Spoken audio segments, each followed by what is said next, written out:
my name is Anthony Natali, and I'm going to teach you how to make a peanut butter and jelly sandwich. The first step to making a peanut butter and jelly sandwich is to acquire your ingredients. Now, any good sandwich starts with quality ingredients. If you do not have quality ingredients, you cannot make a quality sandwich. For my peanut butter and jelly sandwich, I suggest Pepperidge Farmhouse bread. You can use any of the different varieties that they have. Today I'm using the Hearty White. The reason why I like to use Pepperidge Farm is because it's a good hearty bread, good thickness, and it makes a great peanut butter jelly sandwich. Bread is one of the most important factors in any sandwich. Quality bread can make your sandwich very good. Bad quality bread can make even a great sandwich terrible. So start with good quality bread. Next step to the peanut butter jelly sandwich is obviously your peanut butter. I recommend Jif. To me, there's no other way to go but Jif. Today we're using Jif Creamy.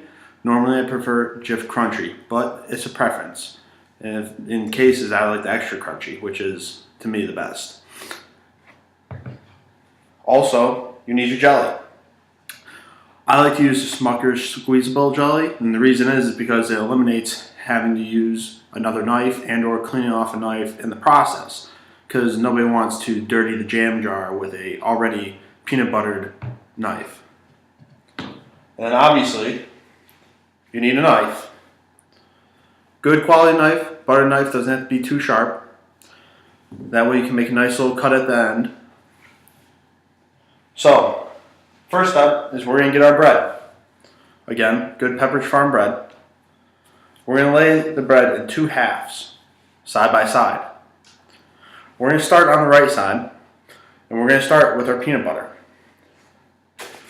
Open up your peanut butter and take your knife.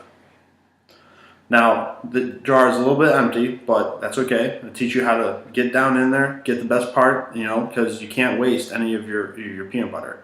You'll be able to make as many sandwiches as you can. So you get down in there, get a good amount of peanut butter without trying to get the peanut butter all over the handle. This is actually much more challenging than it looks. So you want to get your peanut butter and just place on your bread. Now, the amount of peanut butter that you use is all preference to you. I like to use a medium amount of peanut butter, so that way you can get a good flavor of both the jelly and the peanut butter together. So this is a good amount of peanut butter. I would say there's about 3 tablespoons here. Next, you want to smooth the peanut butter onto the sandwich. Now, you don't want to go over the edges. You don't want to get too close to the edges, because when you put the sandwich together and you take your first bite into it, then the jelly and the peanut butter get all over the place, and then next you know you have a mess. So you want to smooth out the peanut butter evenly, distribute it as best as you can. Again, try not to go over the sides.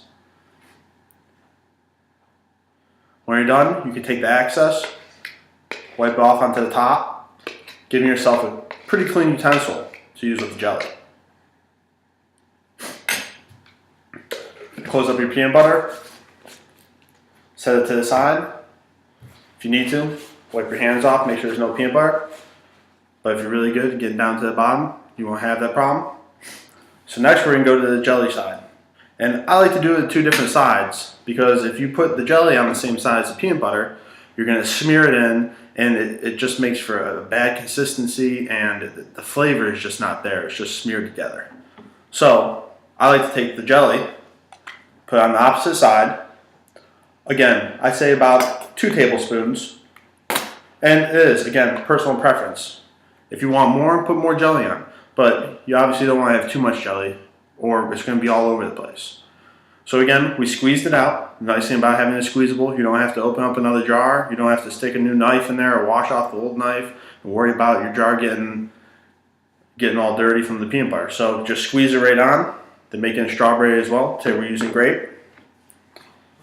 So next you're going to do is, in the same fashion, you're going to smear it across. Now the jelly is a little trickier than doing the peanut butter, because you kind of have to break down the clumps to get a good, even, consistent spread. You don't want to have too many clumps built up in different spots. So spread the jelly as evenly as you can. Again, not going over the edges, because you don't want to make a sloppy sandwich.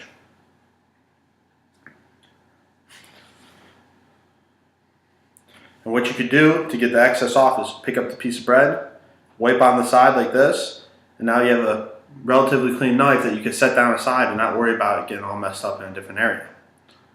The next step is to take the jelly half and place it on top of the peanut butter half. Now, do not smush, because smushing is going to create just a flattened sandwich. We want to keep the bread in the state that it is in, nice and fluffy. So just place on, just a little tap, no smushing. And finally, for your peanut butter and jelly sandwich, you can make a diagonal cut or a cross cut. Completely personal preference. I like to do a cross cut because it's across the front of the bread. There's a shorter distance that you're going, so you're not smushing down as much of the bread. So to make the cross cut, slide the knife and use the serrated edge to cut through the peanut butter jelly sandwich. And then you're going to be left with two halves. Again, I'm Anthony Natale, and that is how to make a peanut butter jelly sandwich.